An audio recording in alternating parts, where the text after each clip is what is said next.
There, people checking their bikes, a few little nervous tweaks there. Beautifully presented Team Valley 91 machine of Sam Hurst there, ready for the off. There goes the flag red.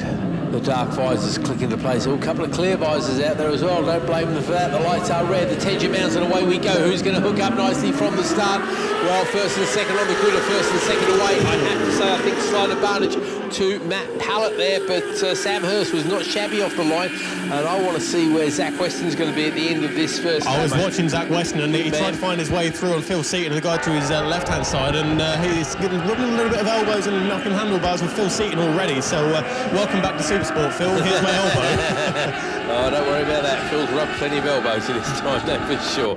I'm sure they're already ground down. Paul Bloomfield leading the way in the clubman's ahead of Tom Walker. We'll worry about that if the race gets boring. And I have to say, it's one thing about these 600 races. They rarely get boring, do they, Bradley? Yeah, you're right on that one. Just watching us to go through. That is Hurst leading, wasn't it, into Agostini's, I think? I was looking further down the order, I have to admit. But no, you're absolutely right. Sam Hurst leads the way. And that is Henry Ross from, is that Joey Landon up next, I think, ahead of Alex Latham. And Matt Pallett has dropped 4 positions already. He was on pole position. He's now down into 5th place. And he's just ahead of Gareth Cunningham, I think that is there, as they make the way through the right-hander of Oggies for the first time, of course. 10-lap race for the MRO 600s. Yeah, 3 laps, 3 races across the weekend, 2 conventional ones and 1 longer race, and that's the way they like to do it. The power bikes for 3 slightly longer races. It's all what the club wants, and the club is very happy to work with the class reps just to get these kind of things sorted out. And any class can do that. It's not because they're MRO classes particularly, but amazing how many people don't particularly want a longer race, because you think, oh, there's not many laps around here. But when you're at race pace, children, not track day intermediate group trying to win the intermediate group, he says using air quotes there, you'll be amazed just how much more tiring even half a dozen laps around Snetterton is. You don't get much of a rest here. Looks like someone's just ran on at the end of the back straight there. They're rejoining with 2 riders behind them. Didn't quite see who it was, unfortunately. But what do you mean? Winning the Inters is the best thing you can do as a racer, isn't it? as a track day hero, yeah. Right, onto the front straight we go, where the real races are. Look at this. This is a great long line of bikes. Over the line they come. I can't wait to see the time on this one. Here we go then. 0.505 covers the top 5 bikes. So less than a tenth between them is Hurst, Ross, Lambert, Pallett, Latham. We're going to have a look and see where Weston is. He's dropped 2 places, mate. Elijah Ebbington makes up 2. Paul Bloomfield makes up 2. Phil Seaton loses 2. Cunningham makes up 2. Pallett does indeed drop 3 on the opening lap. Dutton drops 3 as well. But yeah, the big loser on that one, I'm afraid, is young Zach Weston. They're going backwards, but he does have quite a few laps to make up the time there, so that little bit of a wobble early on might not be too harmful, as long as he can get back on terms. Obviously, his main person he needs to beat is Matt Pallett, of course, and he's got a few people between him and Matt Pallett at the moment, so he's going to have his work cut out, I think, as they come out of Agostini's up towards Hamilton once again. Change of the race lead. Henry Ross leads the way on that blue Yamaha R6 ahead of Sam Hurst. Alex Latham in 3rd place ahead of Matt Pallett. So that's your top 4 as they go in towards the right-hander of Oggies once again. And Gareth Cunningham right there with them as well. So Gareth Cunningham, number 169, is having a good ride so far, as looks like a change of position further down the order for around about 9th or 10th place.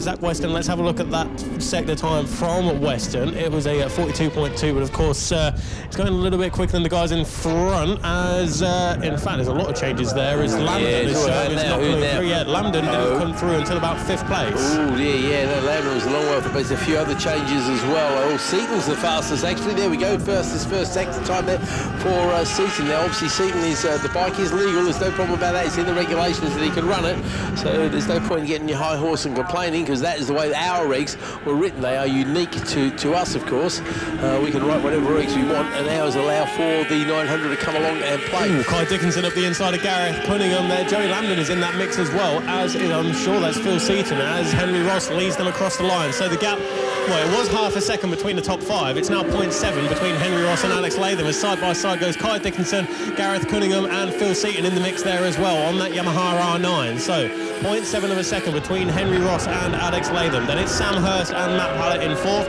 Kai Dickinson, Phil Seaton makes up 2 positions. Jerry Lambden loses 5. Zach Weston makes up 2, and he's inside the top 10 ahead of Paul Bloomfield. Oh, sorry, Keith, yellow flag up there at the Wilsons. And looks like the rider may have lost. Oh, that's going to be something at the sharp end, I think, my friend. Right, we'll call them as they come out. So there's Henry Ross, Sam Hurst, and then Matt Pallett.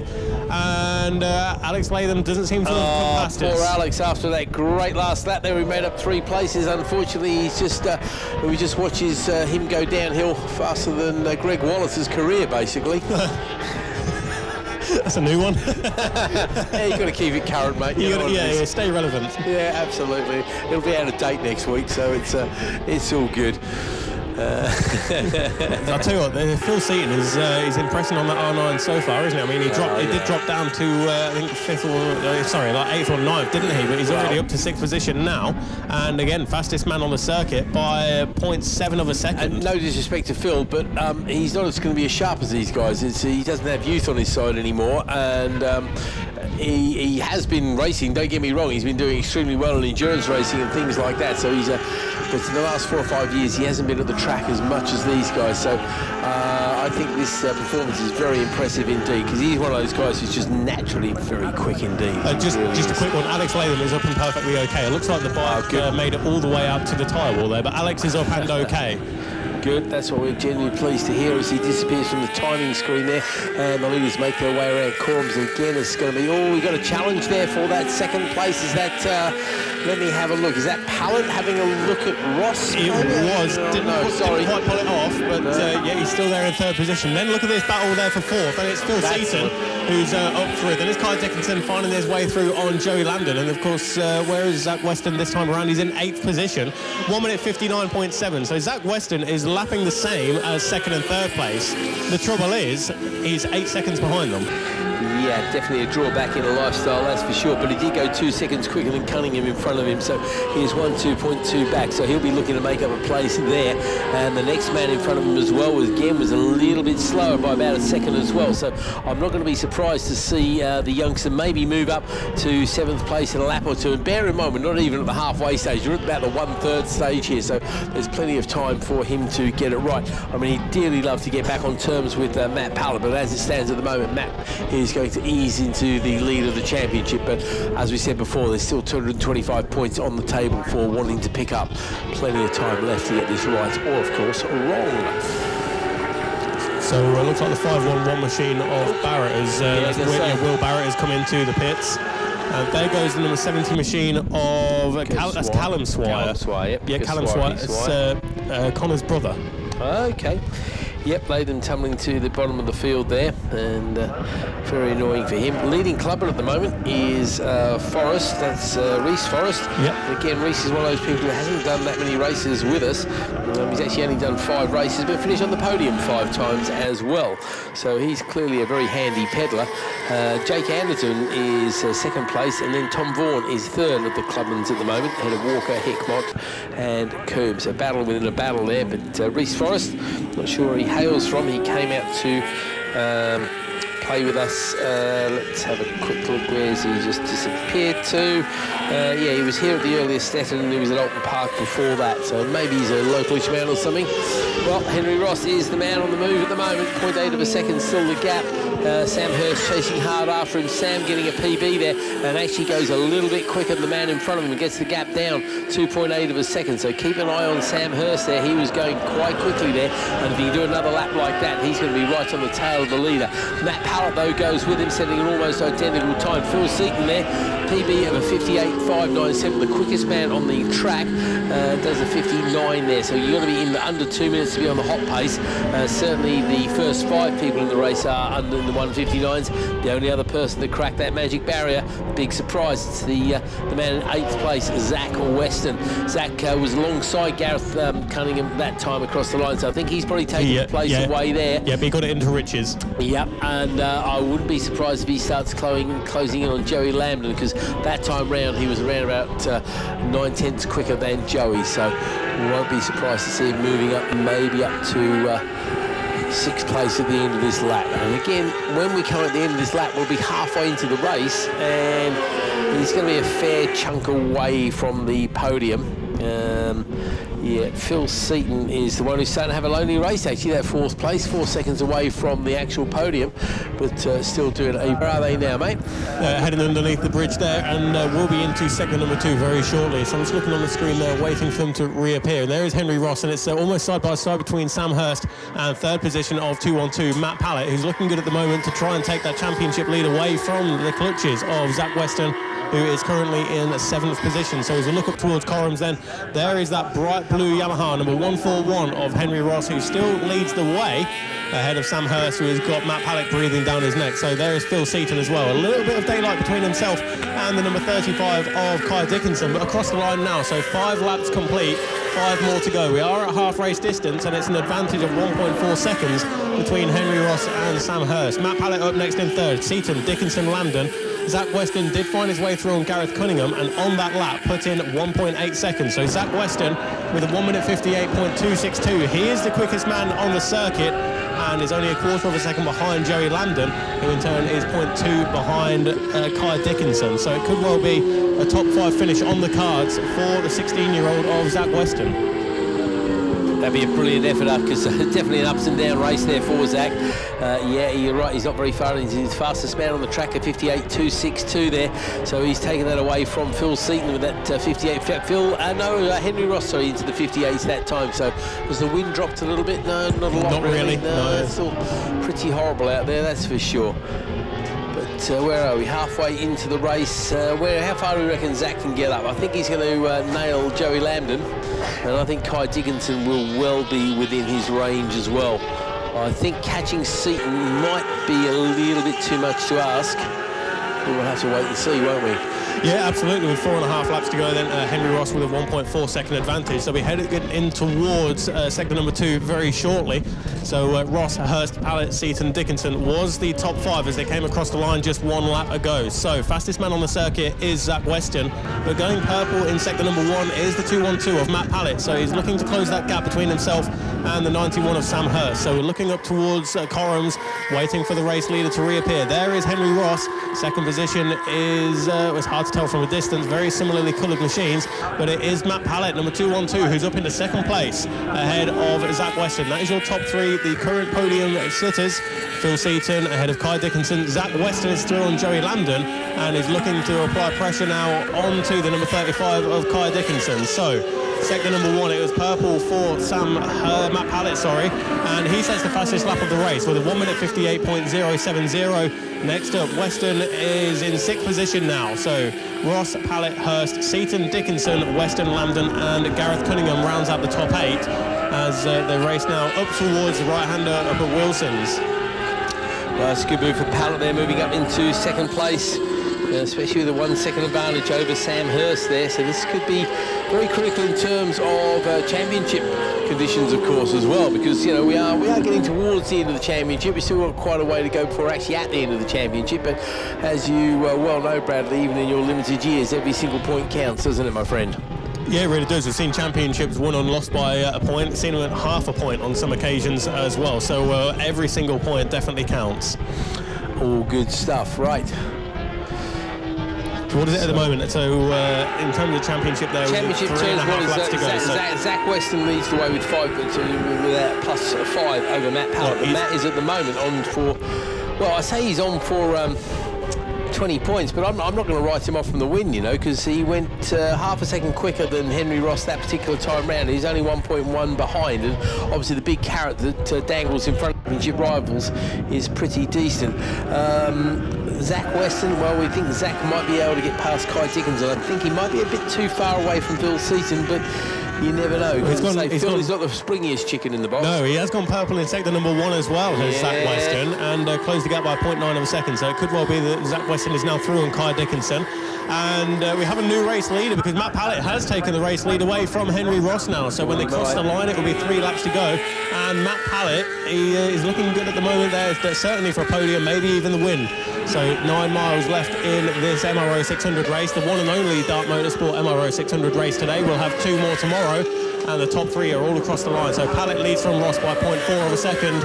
ahead of Sam Hurst. Then it's Zach Weston who makes up 2 positions on that lap. Phil Seaton has dropped down 3, so I'm not sure what's happened to Phil on that lap, but he's lost about 5 seconds compared to his personal best of the race, Keith. As far as the Clubman Championship goes, Paul Bloomfield's not showing us a Clubman on my screen here, but if he is racing as a Clubman, he's going to extend his lead in the championship over Tom Walker as well. Not quite sure where Tom's down in 4th or maybe 5th place of the Clubmans. So Reece Forrest, even though he's showing as leading the Clubmans, I think that might get changed on appeal, because as far as I'm concerned, Paul Bloomfield is the leading Clubman. So something to be sorted out by the people downstairs, because that's what we paid them all those fortunes of money for. Not. Okay. Can they do it? Do you see any other sector changes there? Looking on the screens. Everton looks like he's gone missing as well as into the pits there. That's Elijah Everton, the youngster from Horncastle there, of course. Quick lad at Cadwell Park. Seaton goes back 3 on that lap. Yeah, so he lost about 5 seconds. I wonder if that was a bit of a wobble from him. Yeah, they lost about 5 seconds. Yeah, easily. So that's all good news. That's Weston 3.8 behind Hurst now. I doubt he's going to be able to climb that barrier, because Sam is on for another podium. He'll be very happy with that. So going purple in sector number 1 is the number 2 on 2, your race leader of Matt Pallett, and he's looking to solidify himself in the race lead there, isn't he, Keith? Because he's opened it up to 1.5 seconds that's now. Solid. He's got a second quicker than those guys behind him as well in that first sector. So back markers may be coming into play as well. At least one as they come onto the front straight. So round Murray's for the race leader of Matt Pallett. Here comes the one of the tail enders as well. So over the line for Matt Pallett with 2 laps to go. So we're on to the penultimate lap then for the man who's looking to take the control in the MRO 600 Championship. Top 3 are all across the line now. There goes Zach Weston. He's up in the 4th place actually. So the gap, of course, the difference between a win and 4th position would be 25 for a win and 13 for a 4th place. So that'll be a 7-point swing, and that would give Matt Pallett a 2-point lead in the championship as we have 2 laps to go. 1 minute 57.444 for Matt Pallett. Nice. I mean, we are quite away from the lap record from 3 years ago with Ash Barnes, but that was on a full-blown Supersport R6. Yeah, and Ash Barnes is definitely no mug, is he? No, definitely not. I mean, he most recently took pole position at Cadwell in the sport bike class, didn't he, at BSP? So he has to be pretty quick to do that. Yeah, just a bit, and he probably went faster than his uncle's time around Cadwell as well, I would have thought. It's a shame he couldn't make the power bike race last time we were there, actually. It would have been nice to have seen him do what he did at Donington, come along and beat Mr. Crow's lap record there. We shall wait and see. Well, it would have been nice if he, because obviously he's recently announced that he signed for Rapid Honda, so his crew chief Dave Hewson from Lincoln, Ash Barnes from Lincoln, local track Cadwell Park. So that would have been cool to see. Certainly would have been. Either way. Okay, so we seem to have an input issue here, but there we go. Story of our lives. I reckon that's an operator error. So, Matt Pallett leads the way by 1.6 seconds. Personal best on that previous lap for Henry Ross of a 1 minute 58.566, but the top 5 are all now into the second sector. So, as we look up towards the bomb hole and Coram, there is your race leader of Matt Pallett. Just 1 more lap to go when they cross the line this time around, and he has a sizable margin over Henry Ross, who in turn has quite a large gap over 3rd position Sam Hurst. But Zach Weston is not giving up on it at the moment, because the first sector time for Zach Weston was an 18.9 compared to a 19 flat for Hurst. So as they come out of Murray's and onto the front straight, the gap last time was 2.8. This time around, there goes Sam Hurst and Zach Weston, 3rd and 4th place. 2.8 becomes 2.1. I think that's too much of an order there, isn't it, Keith? Yeah, no, the last lap flag goes out, as you say, so we've usually got 1 lap left in this particular race.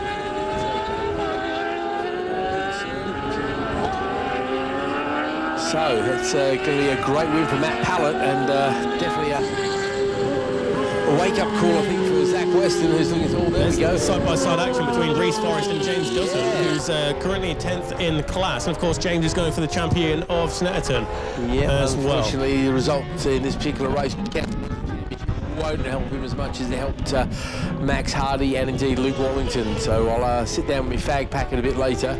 I don't know if we can do the presentation immediately after the race tomorrow. I'm not sure if we'll get the chance. Wait and see, because I don't think it'll work out terribly well, if I'm perfectly honest. So we're looking at the sector times, waiting for Matt to make his way underneath the bridge from sector 1 in towards sector number 2.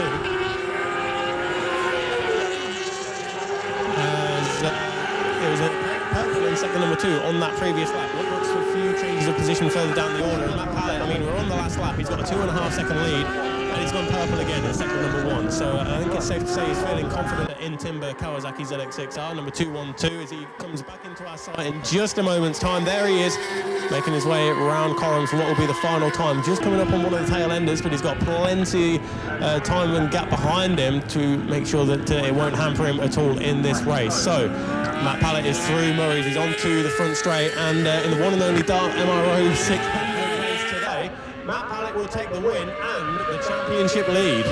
That's some vital stuff for Matt Pallet. Surprising as he comes across the line ahead on Sam Hurst overrides. The tail ender, I think. Sorry, didn't change yet. Sam Hurst over the line. Not able to close the gap, and a good comeback by Zach after dropping quite a way down the race. Scott Dickinson finishes it. It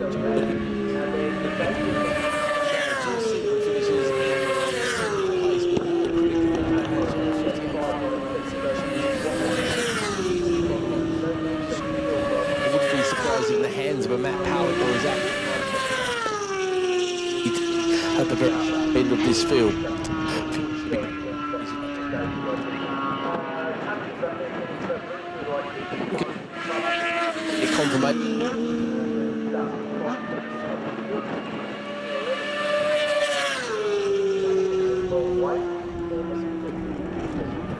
Tomorrow as and the clubbers there head on Beehall, Hickmont, Walker and the rest of the field. Move on to the British Championship. That's the 85. Unfortunately for Jack. Okay. Over there at Murray's. Right, we're going to move on to the British Sidecar Championship now. Now, this is a great prestige for the British Motorcycle Racing Club to host this event. We do have their qualifying classification here, and we do have their grid here. We've got